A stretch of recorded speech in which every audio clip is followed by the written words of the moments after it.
yang berasal dari Kabupaten Bone, Sulawesi Selatan. Pertanyaannya, apa benar apabila ketika waktu pensyariatan akikah, yakni sebelum anak dewasa, orang tua dalam keadaan tidak mampu, maka akikah menjadi gugur, walaupun nanti beberapa waktu kemudian orang tua menjadi kaya? Sebaliknya, apabila ketika waktu pensyariatan akikah sebelum anak dewasa, orang tua dalam keadaan kaya, maka orang tua tetap dilanjurkan mengakikahi anaknya meskipun anaknya sudah dewasa. Dan bagaimana jika anak yang lahir belum diakikah karena belum ada rezeki, sampai lahir lagi anak yang kedua, kemudian ada rezeki untuk mengakikah salah seorang anak, anak mana yang didahulukan untuk diakikah? Syukran wa barakallahu fikum. Tayyib, afwan wa fikum barakallah. Di sini sependek pengetahuan saya ada 3 pertanyaan ya. Pertanyaan yang pertama, apa benar apabila ketika waktu pensyariatan akikah sebelum anak dewasa, orang tua dalam keadaan tidak mampu, maka akikah menjadi gugur, walaupun nanti beberapa waktu kemudian orang tua menjadi kaya? Apakah ini benar? Ya, kita katakan insyaallah ini benar. Dan seingat saya ini merupakan fatwa dari Syekh Muhammad ibn Shalih Al-Utsaimin rahimahullahu taala. Mengapa? Sebab melaksanakan akikah untuk anak yang lahir itu hukumnya sunnah muakkadah bagi yang memiliki kemampuan. Ya, hukumnya sunnah muakkadah ya, bagi yang memiliki kemampuan. Ya, dan ini dasarnya adalah hadis Amr ibn Shu'aib dari ayahnya, dari kakeknya. Rasulullah sallallahu alaihi wasallam bersabda, "Man ahabba ayyan suka an waladihi falyansuk anhu. 'Anil ghulami syatani mukafatani wa 'anil jariyati syatun."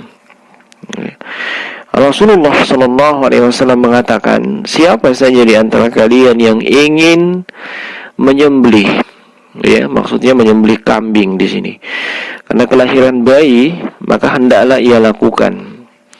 Untuk laki-laki 2 ekor kambing yang sama, dan untuk perempuan 1 ekor kambing. Ya. Hadis ini dikeluarkan oleh Imam An-Nasa'i dalam sunannya, dan Syekh Al-Albani mengatakan sanadnya adalah hasan sahih. Iya.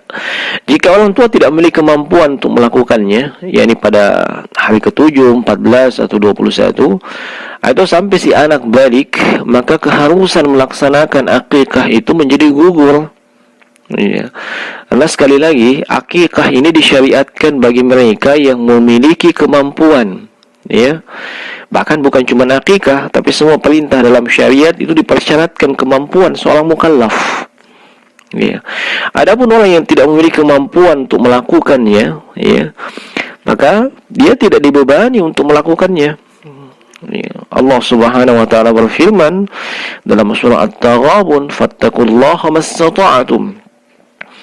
Maka hendaklah kalian bertakwa kepada Allah sesuai dengan kemampuan kalian. Dan juga Allah Subhanahu wa taala berfirman dalam surah Al-Baqarah, "La yukallifullahu nafsan illa wus'aha." Allah tidak membebani seseorang kecuali ya, berdasarkan kemampuan atau kesanggupannya. Ya.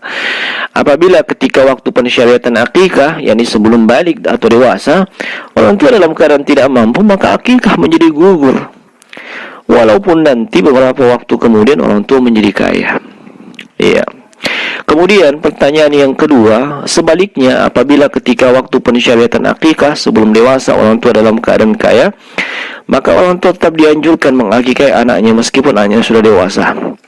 Iya.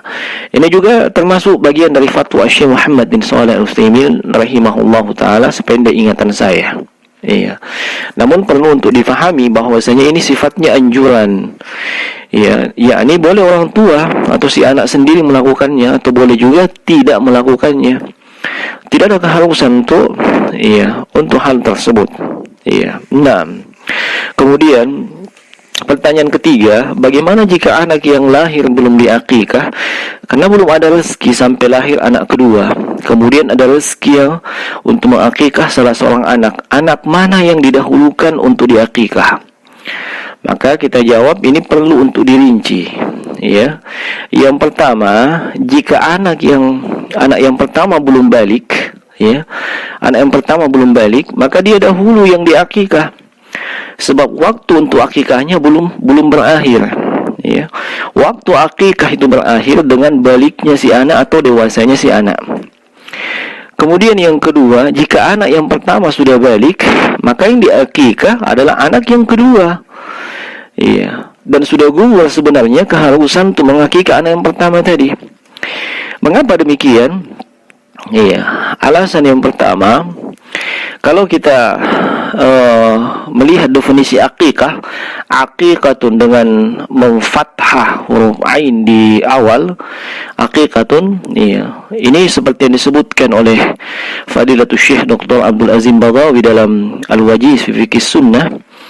Iya, beliau definisikan namanya akikatun itu ismun lima yuzbah atau lima yuzbah anil maulud. Itu nama atau istilah untuk apa yang disembelih, yang berupa kambing, ya, yang berkaitan dengan al-maulud, kelahiran anak. Nah, dari definisi ini nampak jelas bahwasanya akikah ini terkait dengan kelahiran, bukan masa balik atau masa dewasa. Iya. Kemudian alasan yang kedua, iya, kalau kita perhatikan hadis-hadis Nabi Sallallahu Alaihi Wasallam yang menyebutkan tentang akikah, itu lafadznya gulam, ya, seperti misalnya hadis Samurah ibn Jundab radhiyallahu ta'ala anhu. Beliau katakan sallallahu alaihi wasallam, kullu gulamin, ya, rahinatun biaqiqatihi tuzbahu anhu yawma sabi'ihi wa yukhlaq wa yusamma. Ya, kata beliau, kullu gulamin, setiap anak, ya, setiap anak. Ini kalimat gulam, ya, zahir hadis, ya, itu maknanya bahwasanya, ya, anak tersebut, ya, belum balik. Karena kalau sudah balik atau sudah dewasa, ya, itu tidak disebut lagi dengan gulam. Ya, ini alasan yang kedua. Ya, kemudian alasan yang ketiga, ya, sependek pengetahuan kami, semua dalil tentang akikah setelah dewasa, ya, semua dalilnya itu, ya, mengandung kelemahan. Ya, sebagaimana yang diterangkan oleh Al-Imam Ibnu Qayyim Al-Jauziyah dalam Tuhfatul Maulud bi ahkamil maulud. Ya, sehingga asalnya ketika anak itu sudah balik, apalagi sudah dewasa, maka keharusan untuk mengakikahnya itu sudah, ya, sudah gugur. Ya, demikian wallahu taala alam.